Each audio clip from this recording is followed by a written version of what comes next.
Today, Mommy and Ava are reading Curious George Goes Camping by Margaret and H.A. Race. This is George. He was a good little monkey and always very curious. This weekend, George and his friend, the man with the yellow hat, had special plans. They were going camping. At the campsite, the man with the yellow hat unpacked their gear while George looked at all the tents. He saw tents for big families and one just the right size for a puppy. Maybe that one's for George. Could be. There were even tents on wheels. What? Would you like to help me put up a tent, George? The man asked. Tents on wheels? George was happy to help. It would not be hard to set up a tent, he thought. But it wasn't easy. George, why don't you fill our bucket with water at the pump? His friend suggested. We'll need it by our campfire later when we roast marshmallows. Marshmallows. George loved marshmallows. He couldn't wait to try them roasted. Now don't wander off and get into trouble, the man warned. But George did not hear him. He was already gone. I think even if George heard him, he would still get in trouble. What do you think? Yeah. Like he's always getting into some kind of a trouble. I know, right? At the pump, George worked the handle up and down. Soon his bucket was full. On the way back down the trail, he saw a family packing up. George watched a girl pour her bucket of water on a campfire. The fire sizzled out. George thought that looked like fun. He poured his bucket of water on the next campfire. Uh-oh. I don't think he was supposed to do that, was he?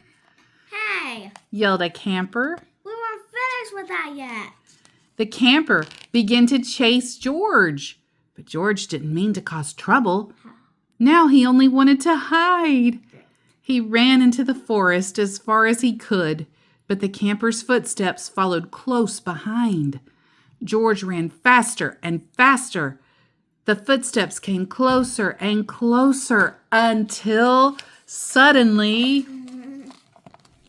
they were passing George. Why, it was not the camper chasing George now. It was a deer. What fun to run with a deer! Forgetting all about the camper and the marshmallows, George ran after the deer. But a little monkey cannot run as fast as a deer in the woods. And they forgot to say there were rabbits. That's poor funny. Before long, George was lost and all alone. He felt tired and stopped to rest. At first, he was worried. He was very far from camp. But there were lots of other animals to keep him company. He saw a lizard sunning on a rock and a squirrel chattering in a tree.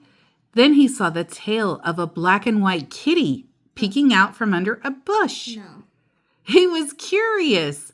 Would the kitty like to play? No, that's not a kitty. George gently pulled the kitty out. No, that's a skunk. I was about to say, a kitty in a forest? That doesn't sound right. That doesn't look like a kitty's tail. A kitty's tail will be long now. But it was not a kitty. It was a skunk, and it was scared. The skunk lifted its tail and sprayed. Woo! The spray smelled awful.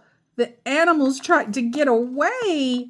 George wanted to get away too, but he could not. The smell was all over him. And look, we have a flower that keeps wilting, like the flowers are wilting. And the animals are hiding. And look at these birds. I can't fly anymore. How would he ever get rid of this awful smell? He wondered. Too bad he could not take a bath in the woods. Then George had an idea. He could wash the smell off in the creek. George jumped into the cold water. He splashed and scrubbed, but he was still smelly, and now he was wet too. But what could he do?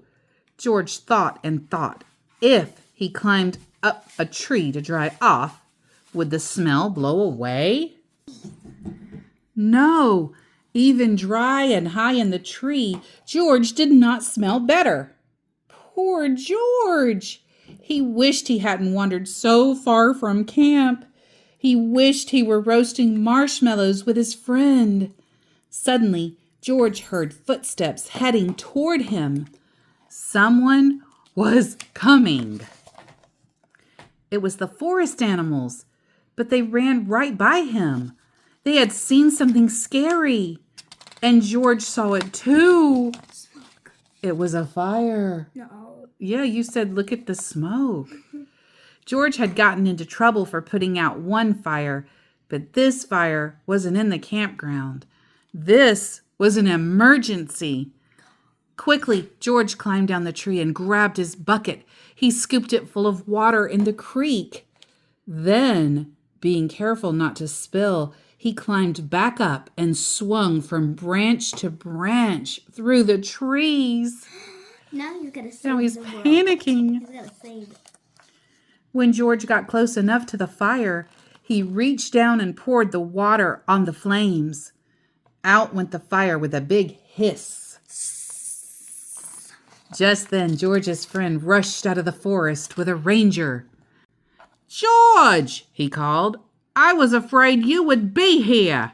It's a good thing you were here, George. The ranger said. We saw smoke from the campground, but you put this fire out just in time. George was glad to help, and the man with the yellow hat was glad to see that George was safe. But he had a funny look on his face. "George," he asked, "what is that smell?"